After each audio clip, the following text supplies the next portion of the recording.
காலையில இந்த அடுப்பாங்கரையில முழிக்கிறதுக்கு பதிலா அப்படியே வெளிய வந்து காத்தோட 4 மக்கள பார்க்குறதுக்கு எவ்வளோ சந்தோஷமா இருக்கு. சிலு சிலுன்னு காத்து, சூடான காப்பின்னு குடிச்சிட்டு நேரா மீன் வாங்க போயிட்டோம். ஏன்னா, அப்பதான் நல்லா ஃப்ரெஷ்ஷா மீன் இருக்கும்னு எங்களுக்கு தெரிஞ்ச ஒரு மீன வந்து முழுசாவே வாங்கிட்டோம். அவங்களே கிளீன் பண்ணினா குடுத்துட்டாங்க. ஸோ முழு மீன இன்னைக்கு தான் நான் ஃபர்ஸ்ட்டு வாட்டியே பொரிக்க போறேன். ஸோ காலையிலேக்கு சும்மா பிரெட்ட சாப்பிட்டுட்டு, மத்தியானமும் இன்னைக்கு பெருசா சமைக்கணும்னு தோணல. எதையோ ஒன்னத்த சமைக்கணும்.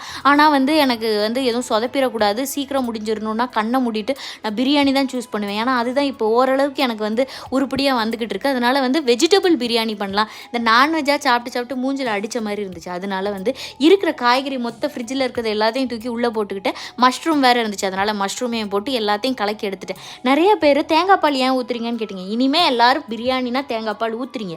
அப்போ தான் அது சூப்பராக இருக்கும். அப்புறம் என்கிட்ட வந்து எல்லோரும் சொல்லுவீங்க பாருங்கள் சூப்பராக இருந்துச்சுன்னு சொல்லி. ஆனால் என்னோட பிரியாணி தான் இன்றைக்கி குழஞ்சி போயிட்டு ஓவர் ஆர்வத்தில் நிறைய தண்ணி ஊற்றிட்டேன் போல இருக்குது. அப்போ சாப்பிடும்போது உப்பு கரெக்டாக இருந்து ஒரு 4 மணிக்கு திருப்பி வச்சு சாப்பிட்டேன். அப்போ கொஞ்சம் உப்பு கம்மியாயிடுச்சு.